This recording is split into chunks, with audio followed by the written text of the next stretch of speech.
জীবনে আমি একটা কথা কিংবা প্রতিজ্ঞা কখনোই রাখতে পারি না, সেটা হলো যখনই বাবার বাড়িতে যাই, হয়তো থেকেছি টুকিটাকি কোনো কথা বলতে বলতে হয় না যে মায়ের সঙ্গে হয়তো একটু কথা তর্কাতর্কি হয়ে গেল কিংবা রাগারাগি হয়ে গেল, না রেগে বলে দিই আমি আর তোমার বাড়ি কখনোই আসবো না, কোনোদিনও আসবো না, আমি আমার বরের ঘরে ভালো থাকি মন্দ থাকি আমার বরের ঘরেই থাকবো, তোমার বাড়ি আর কোনোদিন আসবো না। মাও রেগে বলে দেবে হোক যা আসতে হবে না, এরকম বলে দেয়। তো যাই হোক, এটা আবার ঠিক যখন কোনো অনুষ্ঠান পড়ে, কোনো আনন্দ পড়ে বা কোনো বিপদ আপদ পড়ে আবার ঠিক ছুটে যায়। এটাই হচ্ছে মা বাবার উপরে, এটাই জোরও খাটে, আবদারও খাটে, আবার রাগও হয়, অভিমানও হয়, আর কিছু কিছু হয়তো ভুল থেকে মানুষের শিক্ষাও হয়।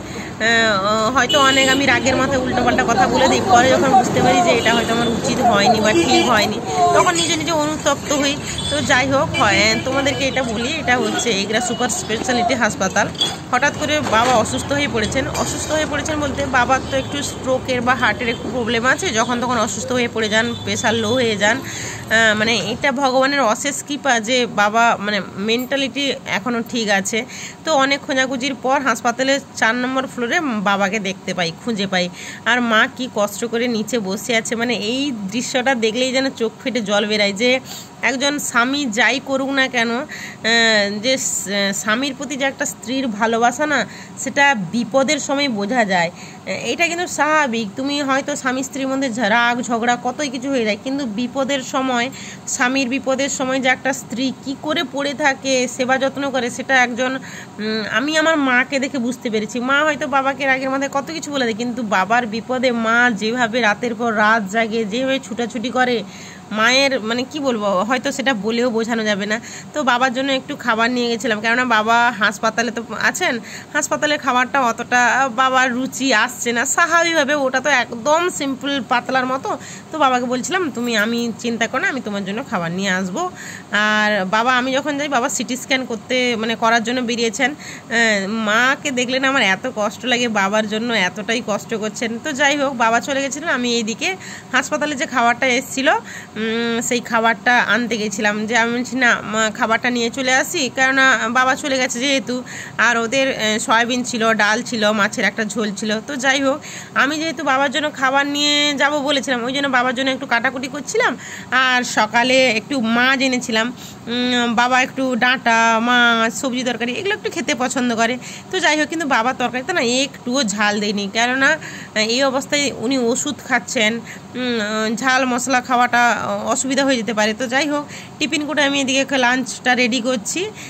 যেহেতু আমি মামার বাড়িতেই আছি, কেননা মামার বাড়িতে থাকার কারণটা হচ্ছে মামির কাছে বরফিকে রেখে দিয়ে যাবো, কেননা বরফিকে তো আমি হাসপাতালে নিয়ে যেতে পারবোই না, কারণ ওই হাসপাতালে রোগ জীবাণু ব্যাকটেরিয়া আমরা হয়তো শ্যুট করে নিচ্ছি, কিন্তু একটা বাচ্চাকে করানো, ওইটার সুটেবল করানো, ওটা টাফ হয়ে যাবে। তাই ভাবলাম ওটা হ্যারাসমেন্টও হতে হবে, তাই ভাবলাম আমি বাসে করেই চলে যাব। আর যেহেতু বরবাবু রাত্রে গেছিলো, থেকেছি আমরা 3টা পর্যন্ত, ওই জন্য বড়বাবু তার দোকানের কাজটা করছে, আমি বরফিকে মামির কাছে ছেড়ে দিয়ে মামি এদিকে খাবারটা বেড়ে নিচ্ছে গরম গরম। আর ভাতটা অনেকক্ষণ হতে দেরি লাগলো, কেন বাবা একটু নরম ভাত খায়। আর এদিকে আমি টিফিনে খাবারগুলো একটু রেডি করে নিয়েছি। বরফিকে মামিনার কাছে মানে তার আমার মামির কাছে রেখে আমি চলে গেলাম। বরফি তো কোনো মতেই থামছে না, ও যাবে। বাস স্ট্যান্ডে অনেকক্ষণ দাঁড়ানোর পরে একটু কেমন একটা গুমোট ওয়েদার, তো এদিকে আমি বাসও পেয়ে গেছি।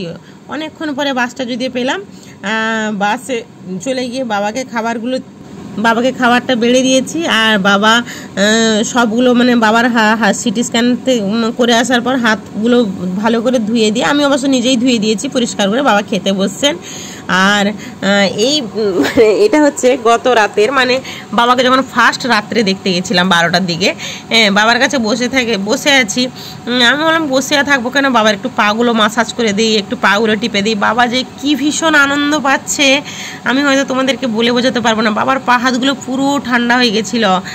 দিয়ে আমি বললাম না, বাবার বসে বসে একটু পাগুলো আঙুলগুলো মাসাজ করে দিই। বাবা প্রচুর প্রচুর তৃপ্তি পেয়েছে, মানে বাবার একটা না শান্তি লেগেছে, আরাম লেগেছে। দিয়ে বলছে আমাকে বলছে কচবিনি তুই কায়দাও জানু, বেশ আরাম লাগছে, ও ঠিটিপ ওই ঠিটিপ সে ঠিটিপ, মানে তার বেশ মজা লাগছে, আনন্দ লাগছে।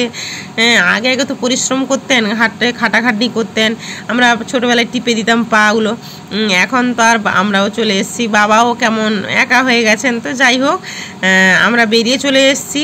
কিন্তু আসার সময় আমার জেঠিমা, মানে আমার যে নিজের জেঠিমা, বাবাকে দেখতে গেছে।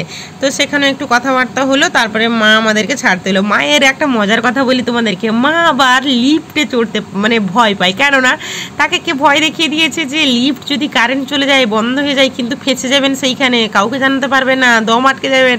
মা যে সেই থেকে ভয় ঢুকে গেছে, মানে সেই 4th ফ্লোর থেকে একদম গ্রাউন্ড ফ্লোরে হেঁটে হেঁটে হেঁটে হেঁটে আসবে, কিন্তু সে লিফটে মানে কেউ খুব জোর করলে আমরা চড়ে, না হলে চড়ে না। এদিকে মা জল বোতলগুলো বলছে নিচে যখন যাচ্ছি, আমি বললাম যে মা আমি জলটা ভরে দিই, বলছে না আমি নিচে যখন যাচ্ছি নিয়ে চলে আসবো। তো বাবা তো যাই হোক ভগবানের দয়ায় সুস্থ আছে।